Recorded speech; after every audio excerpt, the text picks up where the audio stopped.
Shalom Acha, que le bon Dieu vous protège, vous donne la santé et la joie.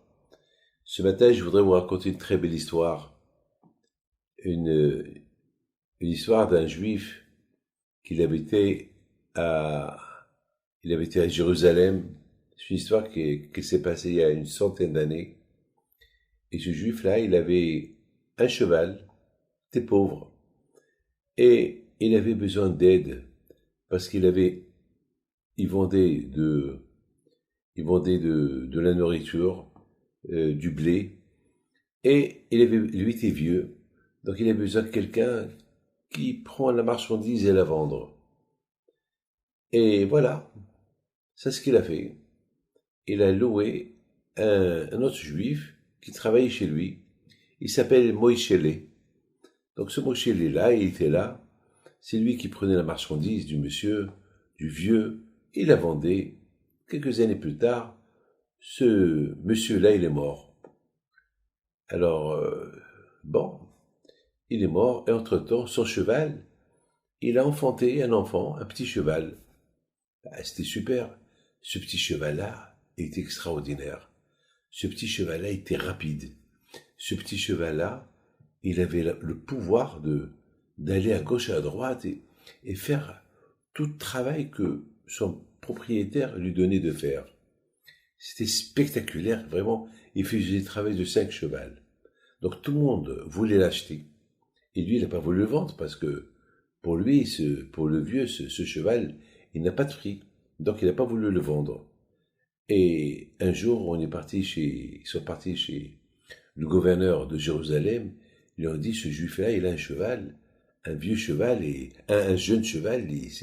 C'est un cheval magique. Un cheval magique. Alors peut-être achète-le.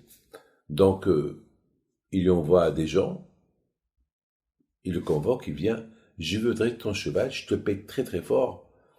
Il lui a dit, je peux pas le vendre, c'est ma parnassa, je vis avec, il a dit, je m'en fous, c'est un cheval que nous, on adore les chevaux, je veux ce cheval, demain tu me l'amènes, et je te paye le prix fort.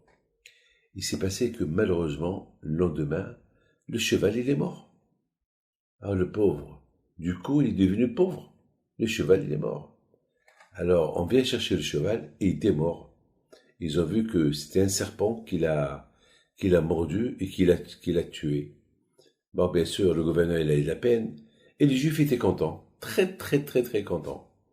Alors, il a dit, mais comment tu es content? Toute ta parnasse, elle est partie. Tu es devenu pauvre. Tu aurais pu le vendre 1000 fois le prix. Et là, tu es pauvre, tu n'as rien du tout. Il a dit, ben justement, j'ai fait un rêve. Le Juif qui travaillait chez moi avant, celui qui est mort, il me volait. Il était un voleur. Toujours me volait de la marchandise. Et puis il est venu chez moi dans le rêve. Il m'a dit, tu vois, que je t'ai toujours volé. Mais j'étais un bon juif.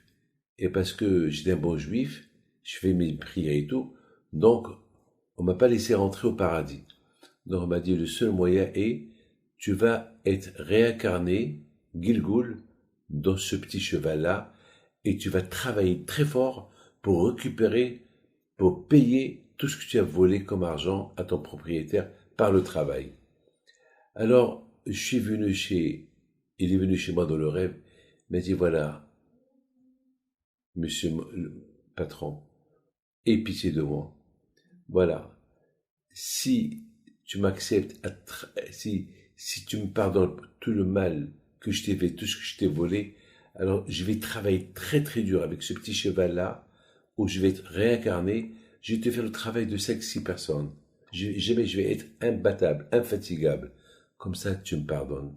Mais une fois que j'ai payé ce que je t'ai volé, je vais mourir. Tu acceptes et j'aurai Gan Eden. Alors j'ai dit j'accepte. Eh bien, pendant un bon laps de temps, il a fait le travail de 5 personnes avec laquelle il m'a payé tout ce qu'il m'a volé.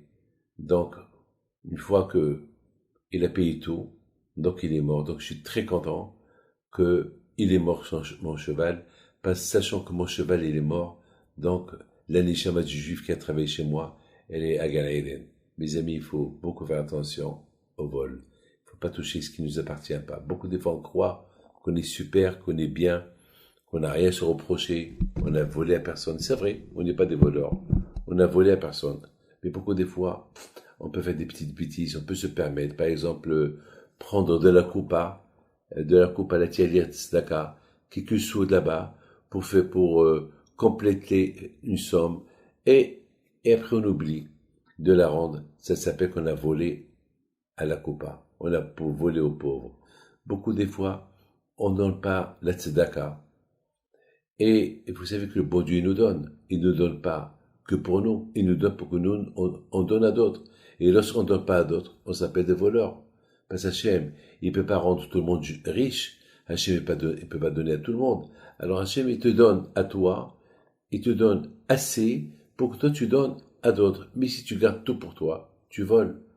Malheureusement, il y a beaucoup de choses qu'on ne sait pas. On dit ne pas tuer. C'est vrai, je tue pas. J'ai tué personne. Mais faire rendre à ma femme, faire rendre à quelqu'un, ça s'appelle tuer.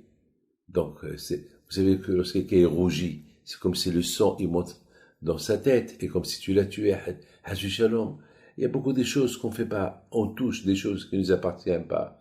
Ça s'appelle voler. On dit, il ne faut pas envier.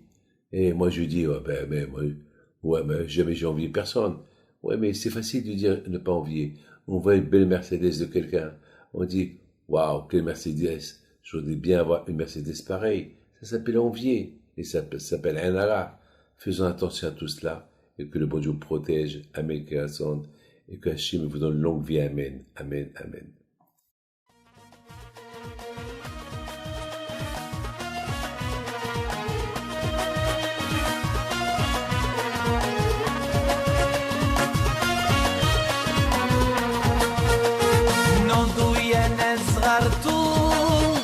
على ربيع حي بنتو وقف لنا زي خو